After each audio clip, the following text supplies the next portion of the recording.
네, 첫 시간에 성경 본론으로 들어가지 않고 20장이 거기에 두 단락으로 되어 있는데, 첫 단락에서는 아브라함이 이주를 하게 된 경위, 그 다음에 그것은 두려움 때문에 그랬다. 그런데 그 두려움이 끝나는 것이 옛 것이 끝나는 것이다.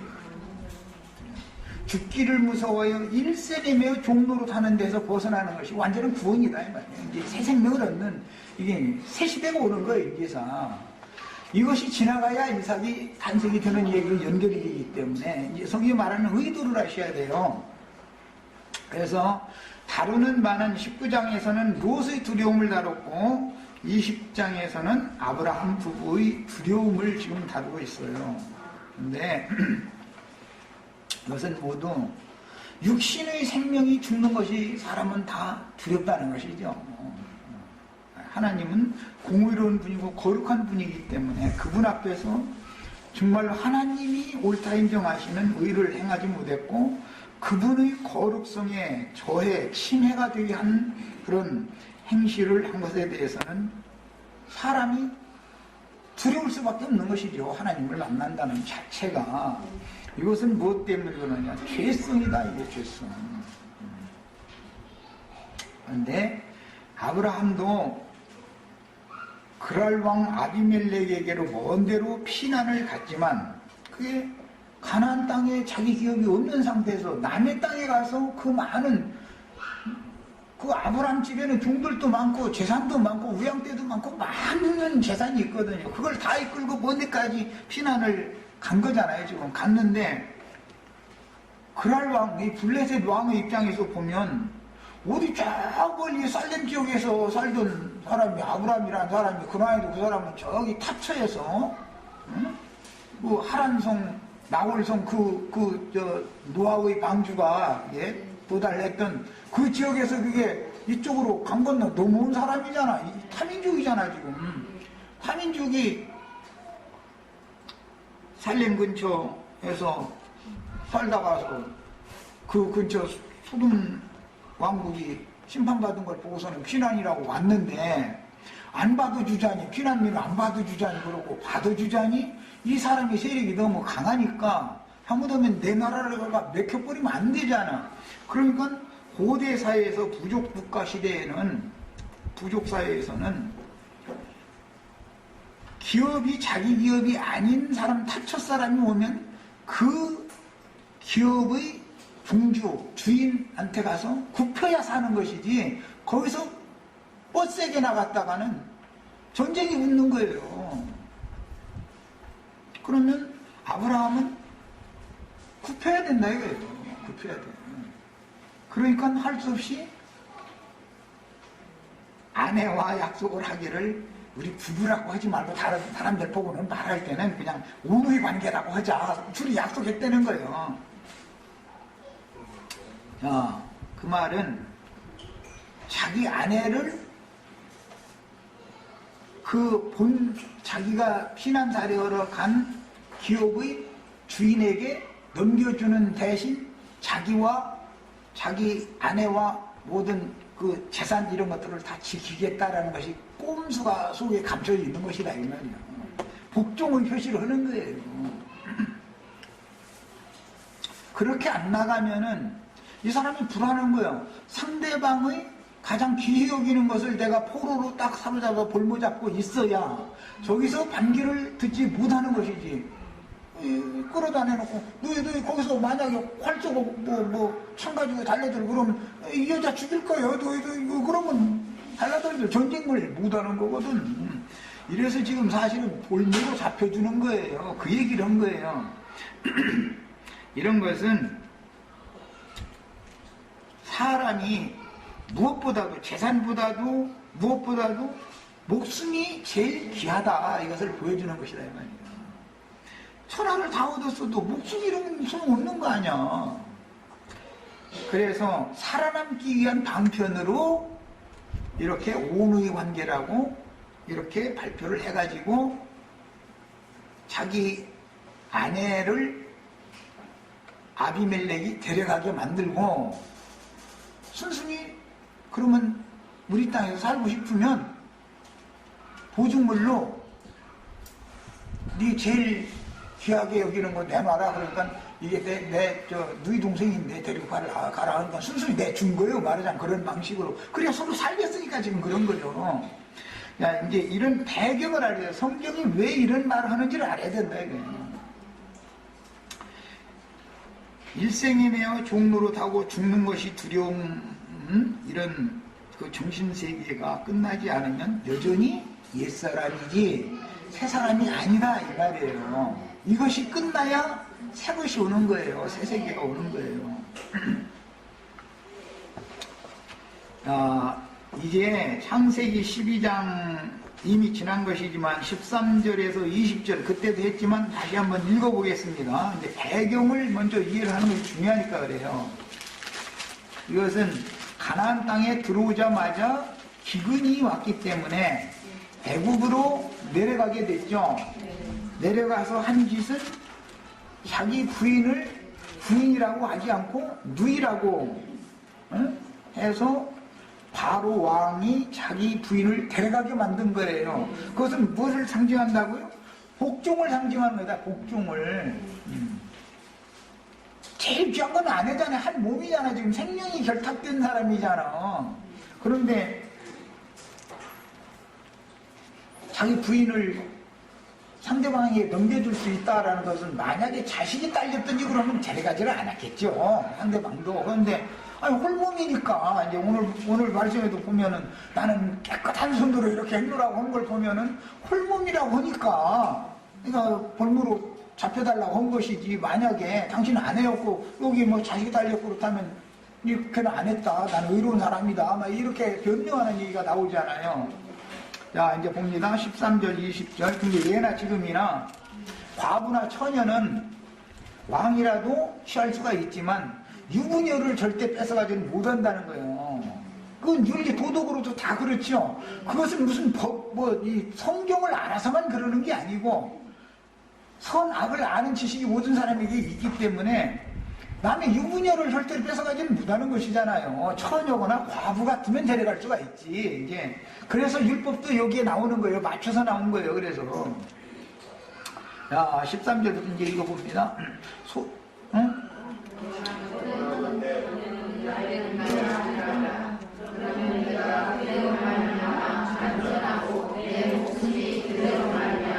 오전들이라 아니라 아브라함이 애굽에 이르렀을 때에 애굽 사람들이 그 여인이 심히 아리따움을 보았고, 이때가 몇 살 때죠?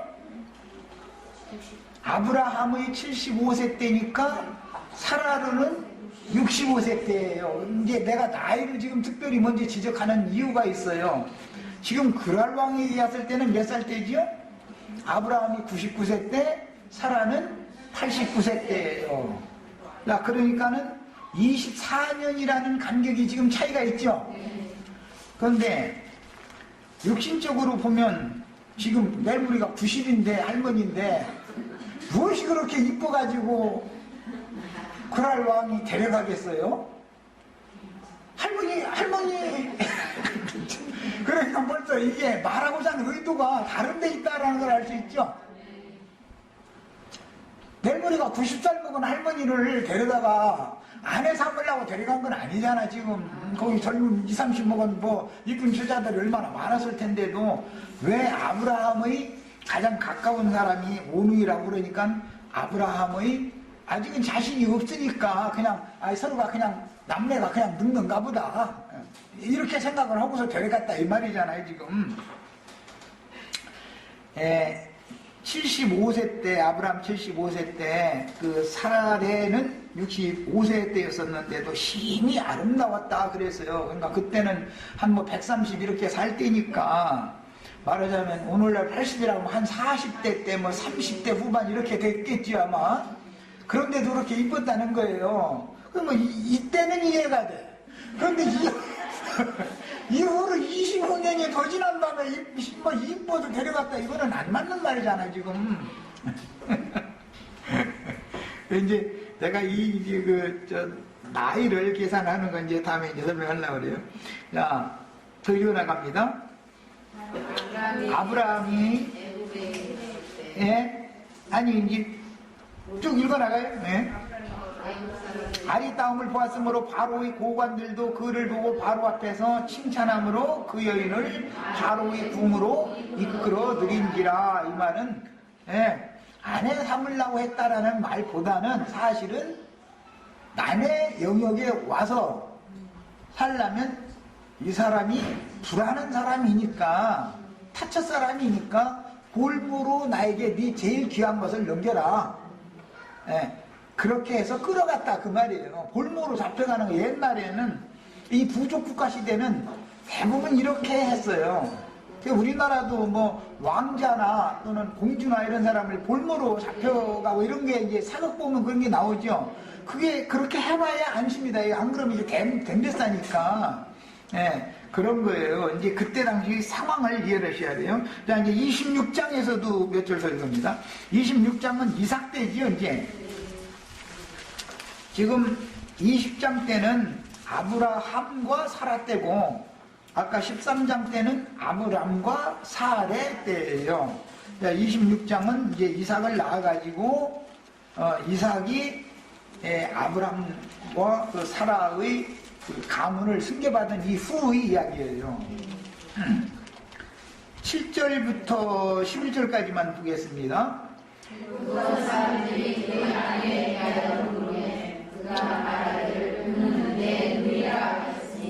리브가는 우리의 아리따움으로 그곳 백성이 리브가로 말미암아 자기를 죽일까 하여 그는 내 아내라 하기를 두려워함이었더라. 다 보면 두려워서 이런 것이죠. 아브라함 얘기에도 보면 두려워서 그런 것이었었고, 죽을까 두려워서 그런 거예요. 무슨 말이 시작을 용어로 말하자면 죽기를 무서워하여 일생에 매여 종으로 가는 상태를 이렇게 성경에서는 암시를 했는데, 이게 우리도 지금 구원을 받았다 또 들었어도 사실은 제일 두려운 것이 뭐냐, 길 막 건넜는데 오토바이가 팽 여기 들어가, 아이고 죽을 뻔했네 이러지요. 뭐가 제일 두렵다는 거예요? 죽는 게 제일 두려운 거예요. 죽는 게 그냥 아차 순간으로 아차 죽을 뻔했네 이러잖아요. 죽는 게 제일 두려운 거예요, 인간은. 자, 이삭이 거기 오래 거주하였더니 이삭이 그 안에 리브가를 껴안은 것을 블레셋 왕 아비멜렉이 창으로 내다본지라. 예, 자기 원우의 관계라더니 여기 껴안고 있는 걸 창문 너머로 보니까 아니 이게 원우의 관계가 아니고 부관계의 짓을 했다 이 말이잖아요. 이에 아비멜렉이 이삭을 불러 이르되 그가 분명히 네 아내분을 어찌 네 부이라 하였느냐. 이삭이 그에게 대답하되 내 생각에 그로 말미암아 내가 죽게 될까 두려워하였습니다. 아내라고 그러면 아내를 뺏어가려면 이걸 죽여야 되지요. 그냥 유부녀를 그냥 뺏어갈 수는 없으니까 이게 죽는 것이 두려워서 지금 이러고 속인 것이잖아요. 알고 보면은. 그러니까 온 천하를 얻고도 목숨 하나 잃으면 다 무익한 거예요. 온 천하 얻은 것이나. 그래서 생명과 아내를 지금 일시적으로 바꾸는 얘기를 한 것이지요. 이게 내용은 이거예요. 자, 일단은 다시 이제 본문으로 돌아갑니다. 20장.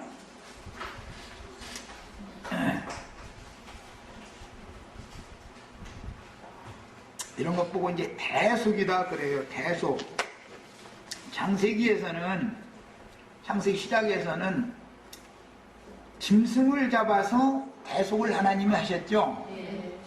그러나 여기서는 아내를 저당 잡히고 자기 목숨이 살아나는 대속제물로 아내를 바치는 거예요. 아내를. 이게 뭐 인간적으로 보면 참 마누라 팔아서 목숨 부족하는 참 치사한 일이죠. 인간적으로 말하자면. 그런데 예수님의 조상, 우리의 조상은 이랬다 이거예요. 뭐 우리가 그렇게 깨끗한 조상을 가지고 가문이 좋은 사람들이 아니야. 우리는. 네. 다음대로 이제 부처님이나 뭐 공자님 보면 다 가문 좋은 얘기부터 시작하죠. 무슨 뭐 10달러 왕국, 뭐 왕자의 상이 이렇게 시작하잖아요. 그런데 우리 조상은 가문이 영 형편없어야죠. 그러니까 내가 틀못해요. 창피해서.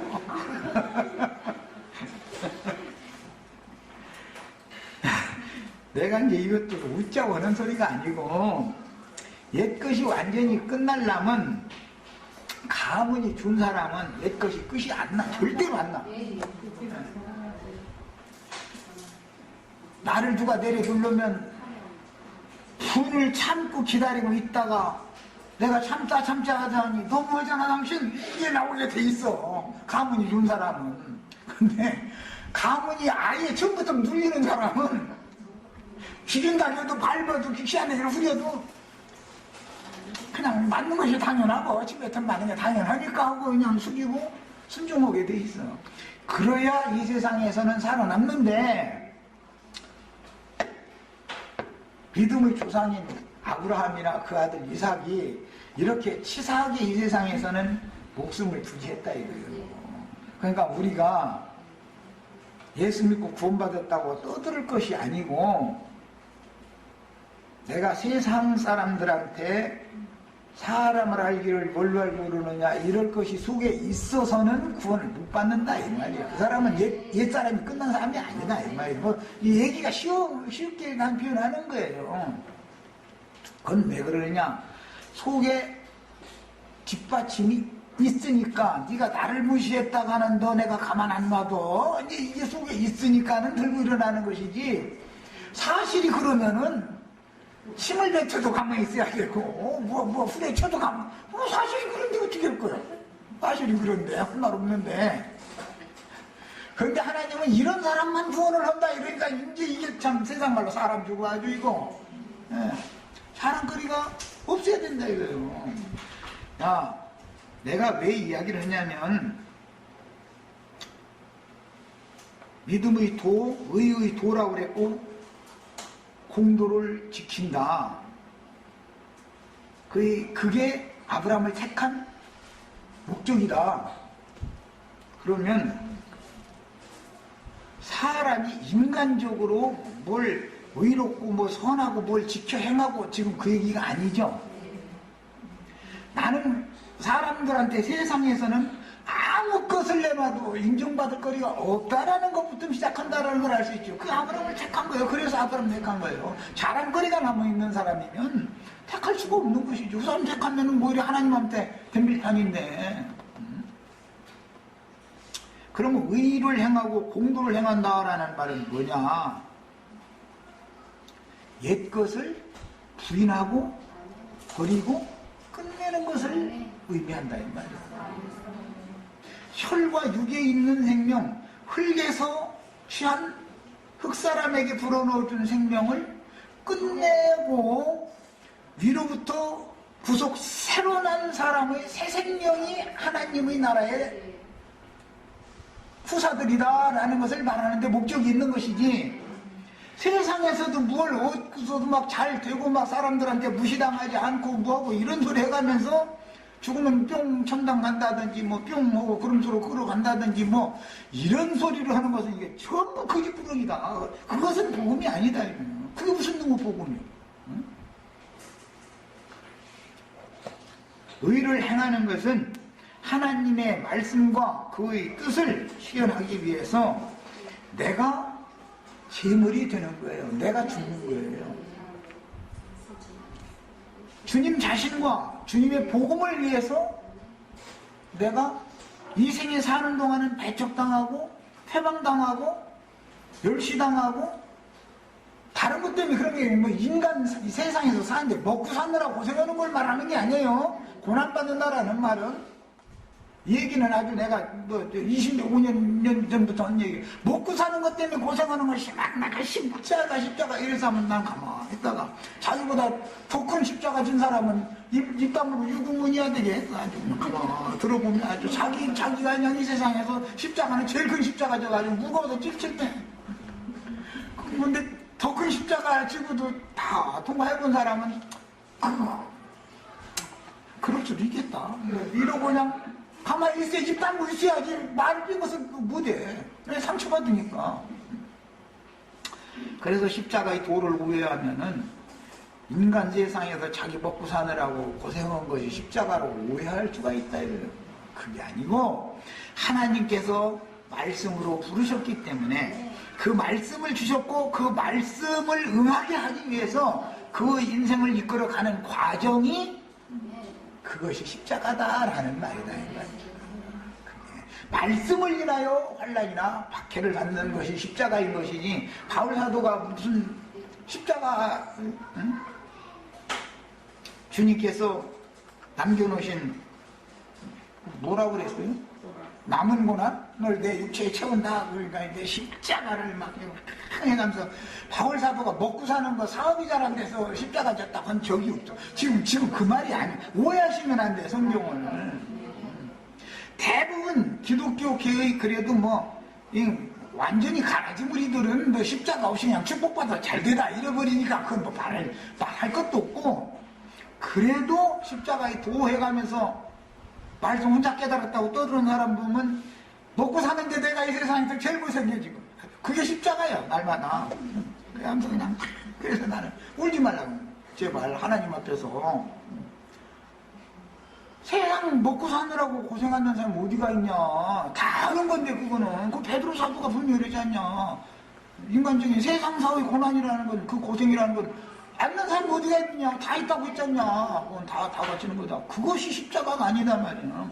주님과 주님의 나라를 위하여, 그분의 복음을 증거하기 위하여 해방당하고 비방당하고 멸시당하고 학대당하고 감옥에 갇히고 신교자로 죽고 이런 것을 십자가의 고난이라고 말하는 것이다. 이것을 정확하게 해라 말이야. 인간 사회에서 고생하는 사람이 어디가 있냐 말이야. 이런 문제 하나도 해결이 안 된 사람들이 자기는 날마다 자아를 십자가에 못 박는다고 맨날 떠들어. 내가 그 속을 이렇게 들여다보면 참 그야말로 웃기는 얘기예요. 완전히 웃기는 얘기예요. 말씀 때문에 받은 말씀이, 진리의 말씀을 하나님이 나에게 주실 때는 말씀으로 나를 재창조하셔야 되기 때문에, 옛것을 끝내야 되기 때문에 그렇게 그런 일들을 행하셨는데, 그것이 최종적으로 끝나는 건 뭐냐? 죽는 거다 이거예요. 육의 생명이 죽는 것을 두려움이 없어졌다 이 말이에요. 이것이 끝나야만 완전히 새 시대가 오는 거예요. 이제 새하늘과 새 땅 임재에서 오는 거예요. 이 얘기를 하는 거다. 그래서 복음을 증거하기 위하여 세상에서 부유하게 잘 살아도 좋습니다. 복음 증거 때문에 박해를 받아야 고난받는 것이지, 세상에서 돈 없어서 고난받는 것을 절대 말하는 게 아니에요. 오해하시면 안 되겠어요, 형제 자매님들. 절대 그런 게 아니에요. 그 대신 정직한 손으로 열심히 일하세요. 그러면은 가족 먹여 살릴 것은 하나님이 매일매일 주시는 것, 이것도 믿으세요. 이것도 믿으세요. 정직한 손으로 나가서 일을만 하면, 게으름 피지 않으면 다 살게 돼 있어. 먹고 사는 것은. 이보다 더 어려운 시대도 우리 조상들도 다 살아왔는데, 이렇게 준 세상에 무슨 놈의 십자가가 자기한테만 그렇게 무거운 십자가가 있어. 그런 게 어디가 있어. 하나님의 말씀을 세상 사회에다가 갖다 자꾸 이렇게 군더더기를 갖다 끼워 붙이려고 하시지 말라 이거예요. 정확하게 진리대로만 복음을 믿어야 된다. 이렇게 증거를 해야 되는 거예요. 또 증인들도. 그 다음에 이제 더 나갈 말은, 이처럼 자기 아내를 누이라고 속인 것은 그때 당시 족장 시대 때 보고는 이제 역사로는 부족 국가 시대다 이렇게 말하죠. 그때는 뭐 선들 고인들 이런 것들 지금도 있잖아요. 부족 국가 시대에. 그때는 내가 어떤 족장이고 어떤 부족을 이끌고 있으면, 지금 이제 역사상에는 족장이라고 그러지만 추장이라고 그러죠. 어떤 그 부족의 이제 그 인도자다 이 말이죠. 추장이 그 살던 지역에서, 원래 살던 지역에서 타 지역으로 가면, 타 지역에는 이미 어떤 부족이 살고 있기 때문에 거기 가서 피난살이 간 사람이니까 굽혀야 땅을 빌려서 같이 살아남을 수가 있는 것이지, 아니면 내가 힘으로 해서 상대방 부족을 쳐서 싹 쓸어버려야 되는 거예요. 그리고 거길 점령을 해야 되는 것이죠. 그런데 아브라함은 전쟁을 원하는 사람이 아니었기 때문에 늘 힘 있는 어떤 사람한테, 자기 기업은 없으니까 피난 가는 곳마다 숙이고 살았다 이 말이에요. 햇사람한테 무덤 하나 얻는 것도 돈 주고 내가 돈을 주고 살 테니까 무덤짜리 좀 팔아달라고 막 이래도 하는데, 이 해쪽 속이 아브라함의 하는 행실이나 이런 걸 볼 때 정말로 품 있는 사람이고 큰 자잖아요. 아유, 당신과 우리 조상 때부터 살아왔는데 그냥 무덤짜리가 꽁으로 줄 테니까 그냥 사용하시라고. 그런데도 호텔에 가서 살아 죽었을 때 말이에요. 돈 주고 사고 이런 거를 보면 아브라함이라는 사람은 전쟁을 좋아하는 사람이 아니고 뭐든지 평화적으로 하는 사람이다라는 걸 알 수 있다 이 말이에요. 우리나라는 요새는 맨 극우주의자들이 판쳐가지고 전쟁 일으키는 거 이렇게 좋아해서 툭 하면 거 그냥 이래서 왔는데, 뭐든지 평화적으로 해야지. 거기에 경기가 약간 들어가도 사람의 생명을 잃거나 전쟁이 일어나거나 이런 것을 방지를 하는 게, 돈으로 전쟁을 방지할 수 있으면 그렇게 해야죠. 그렇잖아요? 그런데 그냥 막 필요 막 이거는 참 내가 볼 때는 너무 우직하고 미련한 인간이지만, 또 이 인간 나라 사람들은 저 사람들이 이렇게 하니까 우리는 힘으로 막 밀어붙이자 이제 이러거든. 근데 이건 세상에 그러니까 어쩔 수 없는 것이고, 그냥 세상에서는 언제도 평화가 없어요. 아브라함도 이삭도 이 생에 사는 동안은 안식이 없었다 이거예요. 아무리 하나님이 그들을 이사하는 곳마다 축복을 해줘서 잘되게 해줬을지라도 그것이 사실은 원천적인 영혼의 안식과 복은 아니었다 이 말이란 말이에요. 그죠? 아브라함이 가는 곳마다 하나님이 축복을 하심으로 가는 곳마다 잘 됐어요. 그런데 뭐가 잘 되고 나면 사건이 나버려요. 잘 돼서 서로가 부자 되다 보니까 로소가 함께 살 수가 없은 거예요. 그래서 헤어진 거예요. 만약에 그냥 쪼그라진 상태로 살았으면 헤어지고 말고 갑자기 우리 힘 합쳐서 그냥 여기 뭉쳐 살자 이랬겠죠. 그런데 막 흥황하고 부자 되고 이러다 보니까는 목초지는 죽고, 그러다 보니까 야 이게 좀 우리 나눠야지 안 되겠다 이게 말이야. 우리 목자들끼리 서로 다투 쌓고 우물 가지고 다투 쌓고 이래서 되겠냐. 이게 뭐가 잘 되게 해주면, 세상에서 잘 되면 그것이 꼭 복은 아니다 이걸 지금 말하고자 하는 것을 알 수 있죠. 아브라함 가는 곳마다 다 잘 된 사람이에요. 아브라함이 힘이 없으면은 아비멜렉이라는 사람이 아브라함 보고 네 안에 볼모로 내놔, 아니 네 누이 볼모로 내놔 이렇게 해도 안 해요. 내일 모레 90인데 지금 90 먹은 할머니 데려다가 뭐해, 밥이나 축내지 뭐 했겠어요. 그런데도 지금 볼모로 잡아갔다 이 말이에요. 자, 이런 것은 고대 사회의 살아남기 위한 방편이었다라는 걸 지금 말하고, 죽느냐 사느냐, 죽음과 생명을 지금 성경에서는 사실은 암암리에 이것을 말해 나가서 죽을 수밖에 없는 처지에 처해졌을 때 살아남는 길이 하나가 있다. 이것을 지금 말하고자 한다. 즉 구속사를 말하고자 한다 이 말이에요. 가는 곳마다 하나님이 그렇게 지켜주셔서, 아내를 그렇다 해서 뺏기느냐, 하나님이 안 뺏기게 해줬다 이제 이 말이잖아요. 하나님만 믿으면 그야말로 이제 또 기독교계식으로 이제 아내를 넘겨줬는데도 도로 돌아와. 그런데 그냥 아내를 주면은 그냥 오는 게 아니에요. 여기 보면 뭐 종들과 우양과 막 은천개와 막 같이 보냈다는 거예요.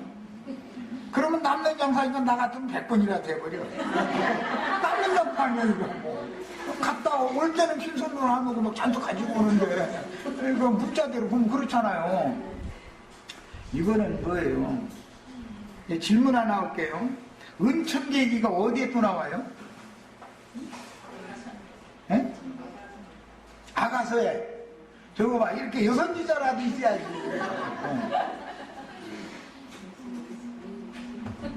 솔로몬은 포도원 지기들한테 은 1000개를 새로 받았죠. 이게 슬쩍 운을 띄워두는 것은 은이라는 건 구속을 말하는 거예요. 그런데 1000개를 주어서 샀다라는 것은 그 전역을 다 구속한다. 이제 모든 것을 다 구속한다. 이제 그런 것을 상징하는 말인 거예요. 창세기 여기 20장에서 인용되는 말이에요. 창세기 20장의 첫 단락인 본문 말씀에서는 사라는 위에 있는 예루살렘을 대표하죠. 아브라함과 사라라고 하는 개인 이야기를 하고 있지만 사실은 그 앞절에서 어떤 자들의 자손의 조상이었더라. 그때 내가 얘기했어요. 조상이라는 말은 아버지라는 말인데 조상, 아버지, 열조, 종족 이런 전체적인 포괄적인 용어인 것이다. 그래서 아브라함은 신약에는 믿음의 조상이라고 한 거예요. 그래서 아브라함은 믿음의 조상이니까 아브라함의 아내는 믿는 모든 성도들을 대표한다라는 걸 알 수 있죠. 이렇게 포괄적인 용어인 거예요, 이게. 그래서 사라를 구속한다라는 말은 사라를 대속물로, 아브라함 자신이 살아남기 위해서 사라를 이제 대속물로 보낸 거예요. 보냈는데 사라가 죽지 않고 또는 본 주인에게 다시 돌아오지요. 돌아올 때 빈손으로 돌아온 게 아니라 많은 재물을 가지고 지금 돌아온 것으로 이제 기록이 되어 있어요. 이것은 모두 교회의 위에 있는 예루살렘의 완전한 구속을 계시하기 위해서 기록된 말씀이기 때문에 하나님의 경륜을 깨닫지 못하면 창세기 20장이, 그래서 기독교계의 그 유명한 목사님들이 창세기 20장 설교를 안고 21장을 이렇게 건너뛰는 거예요. 뭐 태를 뭐 고쳐주고 쭉 해서는 뭐 어떤 사람은 뭐 여자들이 다 뭐 성병에 걸렸었는데 뭐 치료를 해줬다나 막 이러고 막 정말 정신이 하나도 없어 아주. 그런 걸 설교라고 듣고 아멘 하고 이러고서 난 사람들이 난 진짜 너무 불쌍해 아주. 이 당시 아브라함의 육신의 나이가 99세였고 사라는 89세 때인데 이렇게 아브라함과 사라의 나이를 먼저 상기해야 되는 것은 옛사람의 끝, 옛 시대의 끝과 새 시대의 시작을 지금 암시하고자 한다. 창세기 20장에서는 이게 제일 핵심이에요. 옛 것이 끝나야 새 것이 올 수 있죠. 옛 사람이 끝나야 새 사람 이삭이 올 수가 있는 거예요. 이제 지금 시대의 전환기를 말한다 이 말이에요. 이것을 말하고자 한다 이 말이에요. 이게 이제 제일 큰 중심 주제예요. 여기서 다시 한번 우리가 이제 깨달아야 되는 것은 아브라함과 사라에 대한 성경 기록은 1차적으로는 그 족장시대 때의 사건을 말한 것이고, 그 다음에 이것을 적용할 때는 이스라엘 나라와 여호와 하나님과의 관계다. 아브라함과 사라의 관계라는 건, 그 다음에 아브라함과 사라의 기업을 이삭과 리브가가 상속받는 새 시대가 오기 때문에 이제 그때는 아들의 때지요. 아버지의 때가 끝나면, 아브라함과 사라의 때가 끝나면 아들의 때가 오는 것이죠. 그래서 때라는 말을 때는 아들의 때라는 말이 그래서 나오는 거예요. 이게 이제 인자의 때, 뭐 아들의 때, 이제 이런 말씀이 나오는데, 야, 그러면 그것은 개인적으로도 죽음을 무서워하여 일생에 매어 종로로 타는 옛 생명이 완전히 제거되면 새 생명을 얻을 수가 있죠. 개인적으로도 이런 것처럼 하나님의 경륜적으로도 옛 시대가 끝나면 새 시대가 온다. 지금 이 말이란 말이에요. 자, 이런 과정을 일러서 우리 지체들은 이제 그런 거 얘기 들었나 모르겠는데 카오스라는 말 들어보셨어요? 카오스. 카오스라는 것은 아주 막 혼동혼잡 해서 만물의 태생 직전에는 모든 것들이 막 아주 혼란스럽고 혼동스럽다. 그런 시기를 일러서 창세기 1장 2절 이야기가 땅이 공허하며 혼돈하고 할 때 그 혼돈, 그런 상태를 카오스 시대다 그래요. 카오스라고 그래요. 그런데 그런 혼동이 지나가야 빛이 온다 이 말이에요. 아브라함과 사라의 아들 이삭이 세상에 왔다. 그 말은 참 빛이 세상에 왔다. 지금 이 말이죠. 야, 이삭의 시대가 와야 혼동, 혼잡의 카오스 시대가 지나가고 모든 것이 정렬되어지고 제자리에, 그 이제 정렬된다 그러는데 제자리에 딱딱 들어갈 것이 들어가고 제자리에 딱딱 맞춰진다 이래요.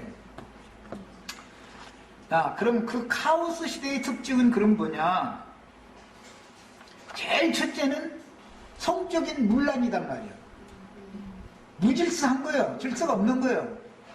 누구의 아내, 누구의 부인, 이게 걔 아버지가 누군지를 요즘 말로만 유전자검 하나 해봐야 알지. 누군지 몰라. 그 어머니도 얘가 누구 자식인지 몰라. 어머니도 만약에 이런 것을 그런 상태를 카오스라고 그래요.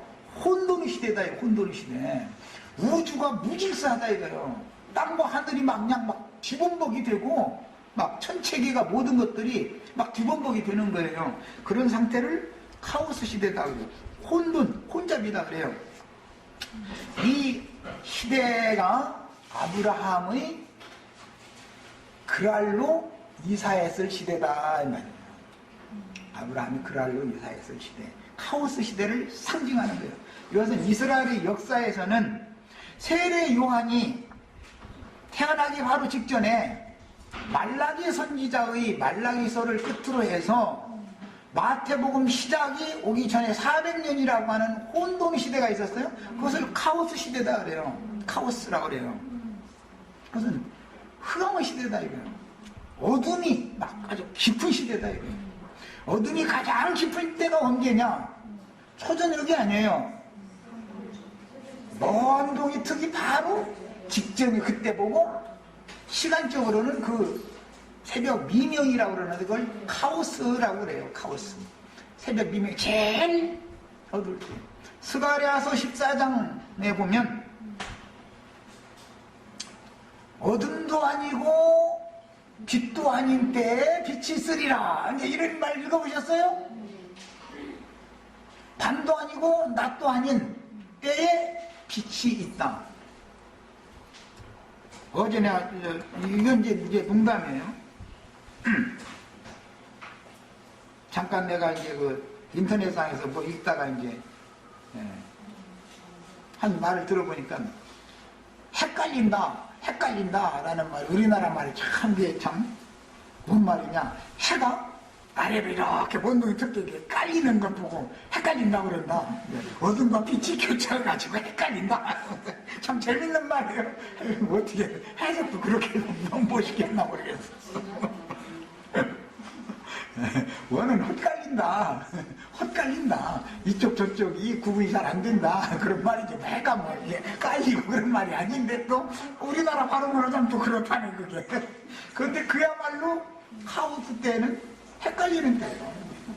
모든 것이 무엇가 인간의 의미, 가치, 목적 이런 것이 기준이 없어. 모든 것이 헷갈려. 그야말로. 그런 정신이 유행하는 때를 일러서 카오스 때다 이렇게 말해요. 혼돈한 때다. 지금 달려가고 있죠. 지금 우리 알고 있죠.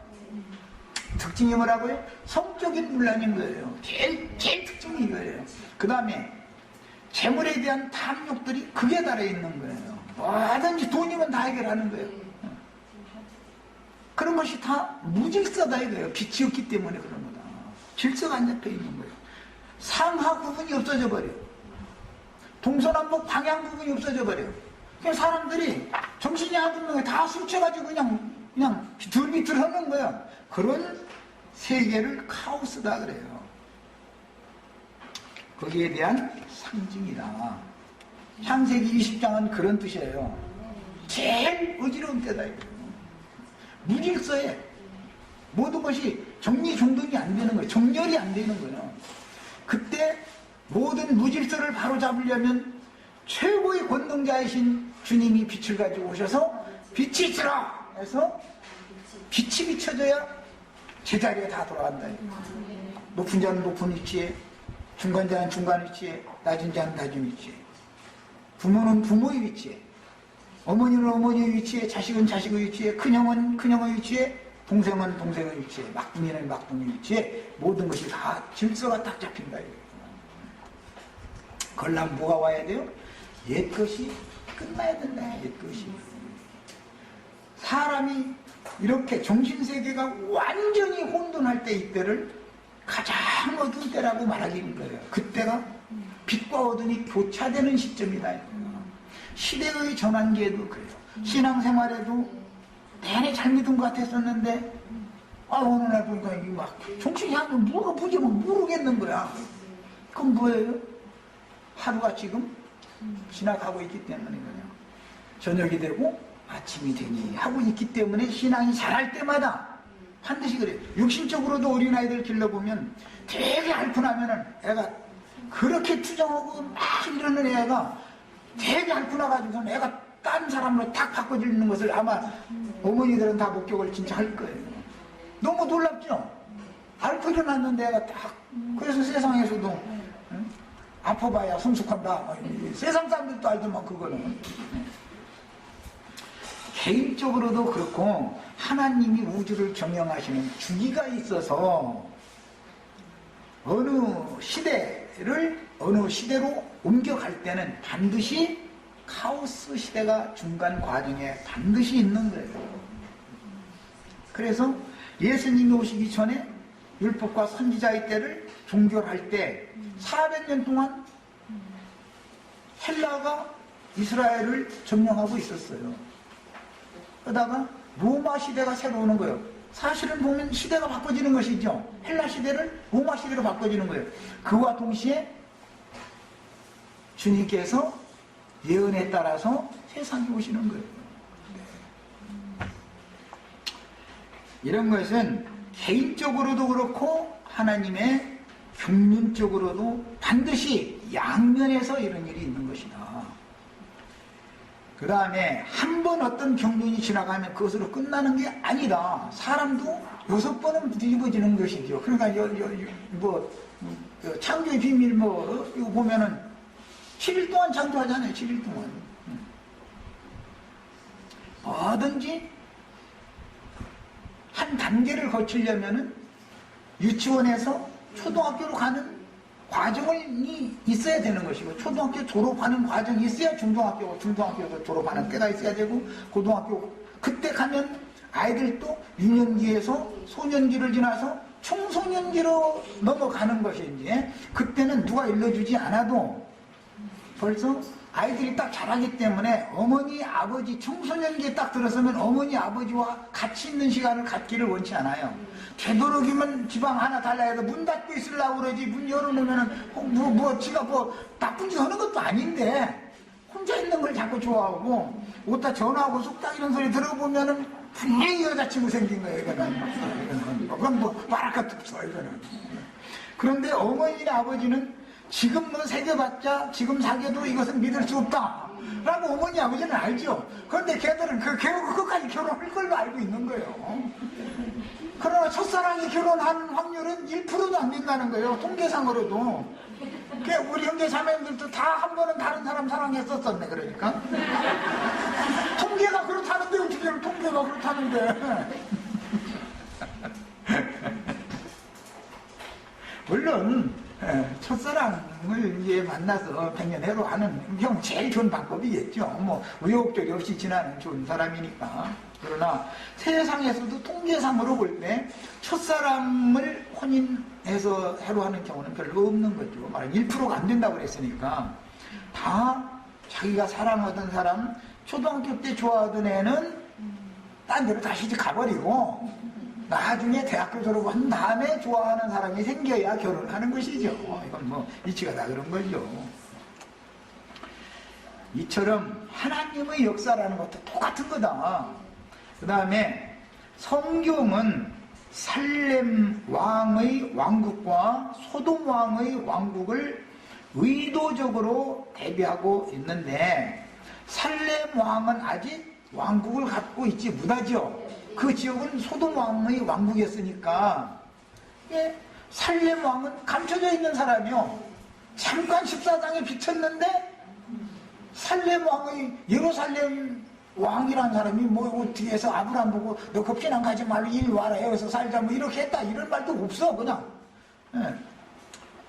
이것은 성경에서 말하는 후속사의 핵심이다. 어떤 왕국, 누구의 왕국의 핵심이에요. 그 다음에 동일한 기억이지만 아브라함에게 주실 기업은 살렘의 왕국이 되는 것이지 소돔 왕이 왕노릇 한다든지 그랄 왕이 왕노릇 한다든지 이게 하나님의 목적은 아니다. 어느 때가 차기까지는 소돔 왕이나 그랄 왕에게 롯은 소돔 왕에 가서 종살이했고 아브라함은 그랄 왕에게 가서 부처살이가 되는 거예요. 이렇게 만들어놨다 이거예요. 그래서 성경이 이제 영적으로는 예루살렘이나 유다 왕국을 영적으로 해석할 때는 소돔과 고모라, 소돔의 방백들, 고모라의 소돔의 관원들, 고모라의 방백들 이렇게 표현을 하죠. 그런 걸 보면 남왕 이스라엘 왕국이나 예루살렘 성을 영적으로는 소돔이라고도 하고 애굽이라고도 한다라는 표현이 이제 이해가 될 거예요. 자, 결국은 알고 보면 세상 나라를 주와 그 그리스도의 나라가 되게 하는 것에 성경이 표대가 모든 것이 맞춰져 있는 것이지 아브라함이 이 세상에 사는 동안에 하나님이 축복을 해줘가지고 부자가 됐다 이런데 초점이 맞춰져 있는 게 아니라 믿는 사람이 세상에서 잘 되고 나면 큰 사건이 벌어져가지고 그 땅에서 살지 못하고 다른 데로 이사할 수밖에 없는 큰 사건이 벌어지더라 이걸 말하는 것이지 기독교계가 지금 가르치는 것은 전부 말하자면 성경이 말하고자 하는 본의를 완전히 인간적인 관점으로 보는 거예요. 아브라함을 이렇게 계속 이사를 시킨 것도 이삭을 이사 등기게 한 것도 하나님의 뜻이에요. 우리 형제자매님들 이사 많이 다니게 하셨으면 그것도 하나님의 뜻이에요. 자, 하나님의 관점에서 모든 것을 보는 눈이 바꿔지셔야 돼요. 하나님은 그의 택하신 자를 말씀을 맡겨가지고 하나님의 목적을 이루기 위한 말씀을 맡긴 것이고 그의 생애 가운데에서 말씀을 이루는 거예요. 말씀이 이루어지게 하는 목적으로 이사도 다니게 만들고 여러 가지 일들 한 거예요. 그렇지만 하나님이 그 뒤에서 늘 그를 붙잡고 계셨고 그 함께 계셨고 그를 지켜주셨다. 그 얘기를 하는 거예요 지금. 결국은 하나님의 목적을 이루기 위해서 그런 것이지 사람의 어떤 뜻이나 목적을 이루기 위해서 그런 것이 절대 아니에요. 성경 이야기라는 건 이런 거예요. 여기까지 일단 하고 마칩니다.